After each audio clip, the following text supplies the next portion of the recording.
If ever there was a car that could transition from being grandparent spec to just a tough little nugget just with a few tasty visual enhancements, it's got to be the Jazz. Yes, they are a Honda, and yes, they should be very reliable, but there are a few things you need to look out for. It is genuinely so much fun to drive. Okay, could this be the very best budget small car money can buy? To answer that, we really do need to know what goes wrong with it. We need to see how they're aging. What do they like to drive and live with these days? But before we answer all of those questions and so many more, there's some critical stuff you do need to know. Okay, firstly, we're just going to be covering the second generation Jazz, which if you're watching this from overseas, you might actually know it as the Honda Fit. However, even this generation can be split into two iterations, the pre and post update. Then engine-wise, you're going to have a choice of a 1.3 or 1.5 litre petrol 4-cylinder with either a manual or automatic transmission, plus later in the life cycle, a 1.3 litre hybrid with a CVT. Plus a fun fact about this 1.5 litre, it's been used in a whole host of different Formula racing series as well. And as far as trim specs go, pre-update you had 3 to choose from, and post-update there were 5.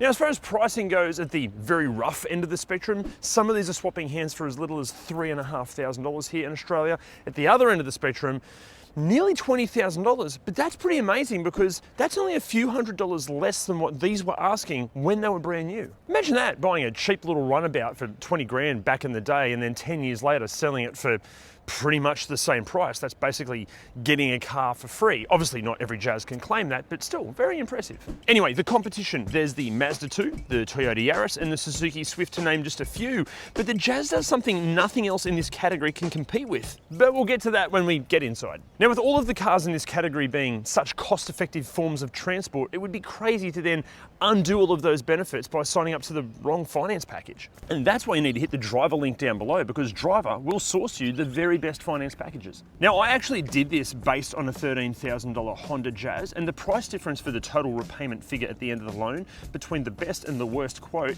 was nearly $7,500. So obviously there is serious money to be saved here. Click the driver link down there to see how much money you could save. Okay, now let's talk about exterior and looks. I'll tell you what, if ever there was a car that could transition from being grandparent spec to just a tough little nugget just with a few tasty visual enhancements, it's got to be the Jazz. I mean, in GLI spec with the standard rims and a kind of a pastel color, total grandma spec, but then a cool set of rims lowered just a little bit.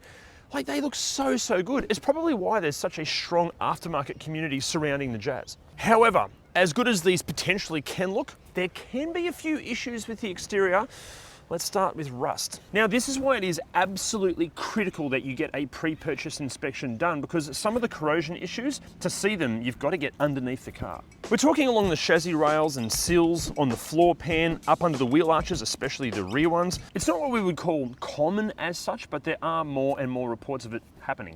Even on this car, there is a bit of a substantial rust hole here, but oddly, this raises a positive about the Jazz. Honda sold boatloads of these things, so there are so many used parts on the market. To give you an idea, we got a quote on a new driver's side door, about $200. As you can see, the front bar has had a bit of an altercation. Whole new front bar, about $250. Even the headlights, yes, these have yellowed. This is a common thing, and yes, you can clean them, but you can also just get replacements for about $150. Also, this little altercation alludes to something else that is critical to check. That's the vehicle's history. You need to know as much about that as you possibly can. That's why it's critical to get a vehicle history report. It won't mention little cosmetic damage things, but it will tell you if the car's ever been written off, if there's any money owing on it, if it's been stolen. If you need one of those reports, and you do, go to ReDriven.com or click on the link down below. Next on the exterior, a few owners have had issues where the door handle doesn't open the tailgate. It's generally just mush getting in and causing corrosion and playing up with this, but like most things on this, it's cheap and easy to fix. Also, a few owners complained about these seals starting to deteriorate, and that can let water in and your car ends up smelling like wet dog. That's gross. Also, the water can pool in down under here and eventually cause some corrosion issues. So if you're buying one, open this up, look around there. Any rust, any signs of water, not good. Okay, when it comes to common complaints and faults inside, yeah, not many. A few owners have complained that the seats aren't very comfortable for long trips, but then on the flip side of that, other owners state that they're very comfy. Some owners have had some issues with the HVAC, air conditioning not working, heater cores failing, blower motors failing. The good news here is they're all pretty cheap and easy to fix. The power windows, they can do some weird things, sometimes just stopping halfway up, like not closing properly, or going all the way up and then dropping down a little bit.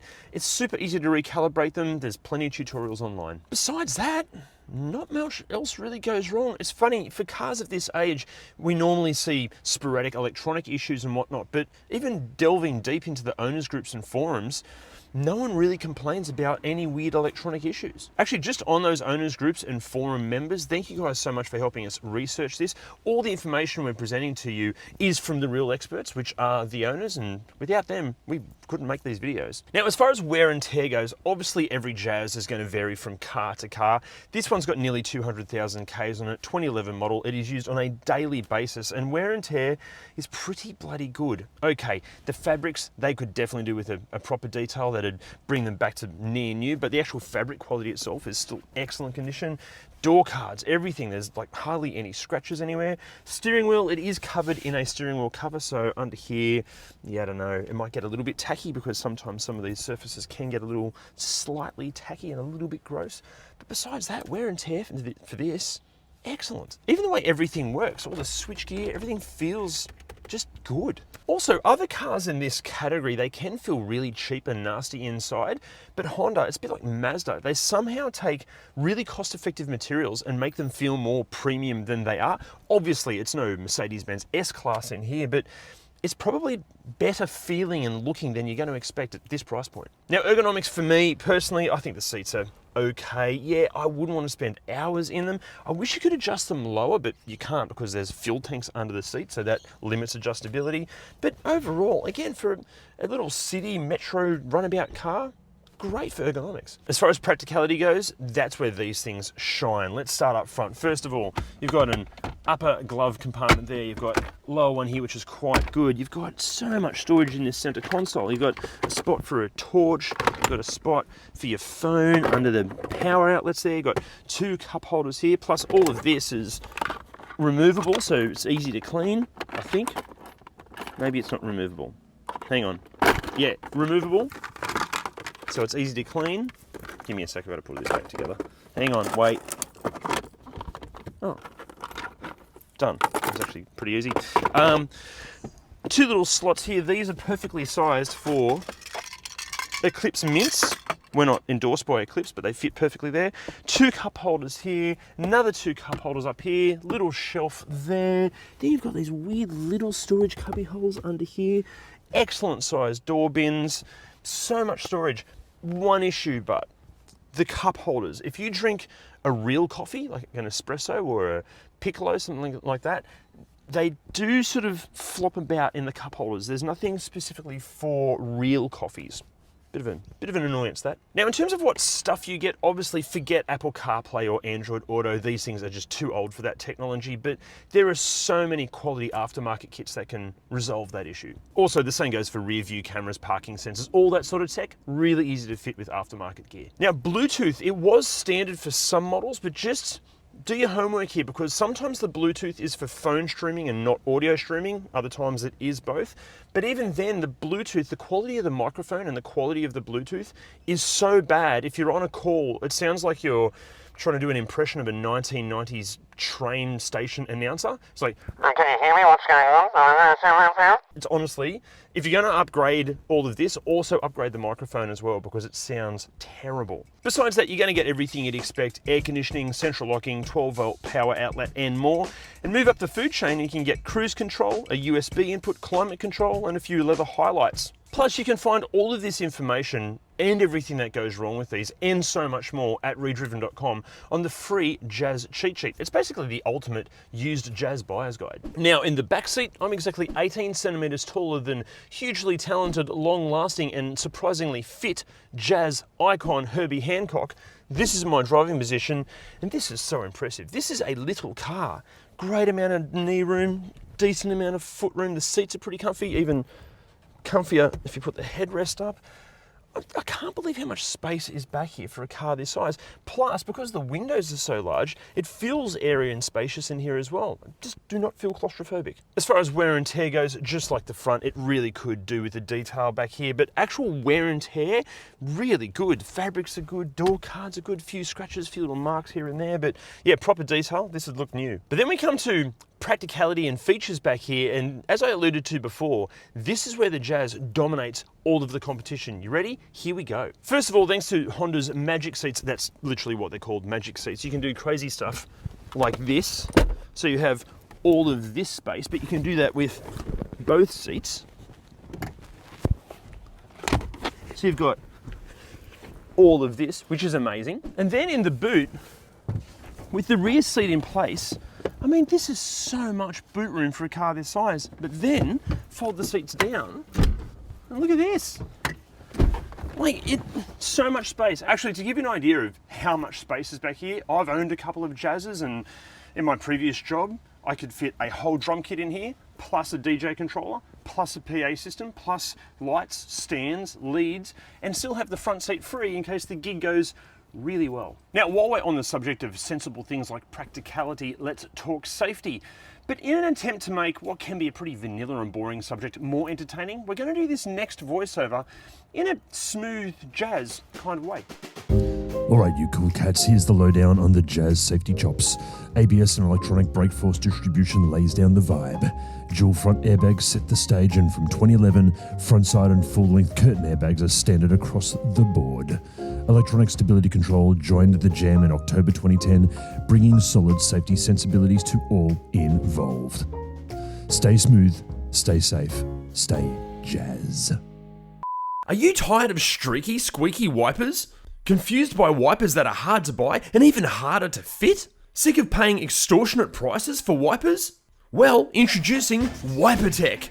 Purchase wipers from the leisure of your home and have them delivered straight to your door. Not only are they a piece of cake to fit, they fit perfectly, and you can now enjoy streak and squeak-free wipering all day. Plus, use our code and get 15% off your purchase. Okay, common complaints and faults when it comes to the driving experience. First of all, quite a few owners have complained of excessive cabin noise, especially at freeway speeds, because the interior is basically like a speaker box. Okay, I tend to agree, it can get a little bit noisy in here at freeway speeds, but don't expect Lexus levels of refinement. This is a budget-friendly small city car. Secondly, like plenty of cars in this class at freeway speeds, it does rev like crazy. Sixth gear would have been an amazing addition. But you know what? Besides that, we struggled to find really any other complaints about the driving experience. For me, the manual shift feel, it could be a little bit more slick, but even that's easily fixed with some aftermarket bushes. The ride quality in this particular example maybe has degraded over the years. It's a little bit firmer than what they're like when they've got lower kilometers on them, but again, so easily fixed. Aside from that, don't think the 1.3 litre engine is any more economical fuel-wise than the 1.5. The fact is, in the real world, you're going to have to rev the 1.3 out harder to get anywhere, and that's going to diminish from any fuel savings the smaller capacity engine's going to give you. Plus the 1.5 litre, it's just more convincing when you're carrying any extra weight, and it also happens to be pretty fun too. I should mention the 1.3 litre hybrid, it's obviously the most economical, but it also has a CVT for its transmission, and that doesn't make for the most enjoyable driving experience. But I tell you what, the 1.5 litre engine with the manual transmission, it is genuinely so much fun to drive. In fact, here's a fun fact. It has almost the same power to weight ratio as the same era Suzuki Swift Sport. But then on the flip side of that, this is so much more practical. Really, the only cars that dominate a Jazz and everything this is good at are those tiny Japanese K cars like the Suzuki Spacia or the Honda N-Box, but then they come with their own set of concerns, which we cover in our full review videos of those, and the links are below. But look, surely it can't all be good news for the Jazz. Mechanically, what goes wrong with these things? Well, I can't tell you, I'm afraid, because I'm not a qualified mechanic. You know who is? It's Jim. One of the things that can happen to these in really cold climates where they're de-icing the roads, the drive shafts can snap in them. And what happens is the chemicals and the salt just get in one of the rubber sections on the drive shaft, and over time it just rusts through, and then the drive shaft just spontaneously breaks. Would that ever happen in Australia?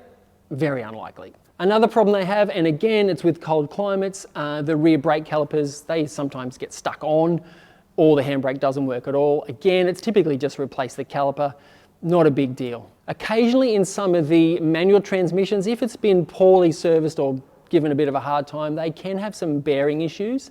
But if it's been well looked after, typically not going to be a problem. AC compressors occasionally, but realistically no more common than any other small car. Now the earlier Gen 1, the CVT in those was a little bit problematic. They had some shuttering issues, but by the time they got to these, it's all sorted out and they're pretty reliable, especially if it's ever been serviced. Now speaking of transmissions, some regions about 2010 got the iShift, which is a automated manual transmission. Now, I'd probably avoid that one. And now, not necessarily because it's a bad transmission, it's just less common. And over time, we've learned that vehicles that have less common components or engines or transmissions are typically not supported as well and can be more problematic in the long term. Now, there's not many of these around, but the hybrids in these, look, they are virtually problem-free. Very rarely to see any issues whatsoever. So basically, look, in these, the 1.3 and the 1.5 are mechanically very stout units.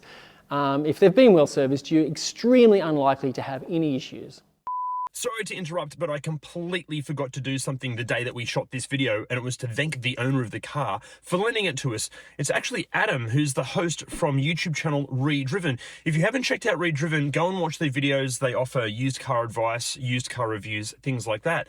And interestingly, Adam has decided to sell the Jazz that you're watching right now. So if you'd like to buy an awesome little Jazz, hit the links below or email him at buymyfitjazz@gmail.com.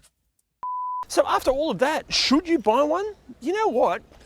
Yeah, not necessarily. See, as brilliant as a Jazz can be, it is critical that it passes all the pre-purchase requirements.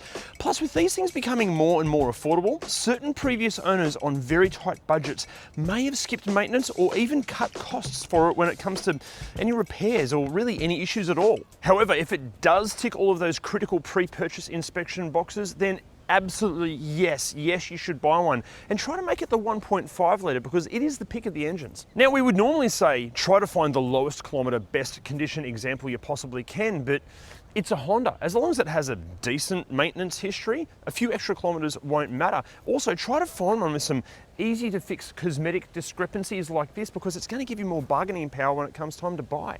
Also, if you're happy to sacrifice some levels of practicality for honestly the most bulletproof reliability in this category, check this out as well. But if you weren't to buy this or that, what would you buy? Let us know in the comments below. See you next time. By signing up to the wrong finance You know, we would normally say just try to find the lowest kilometre, best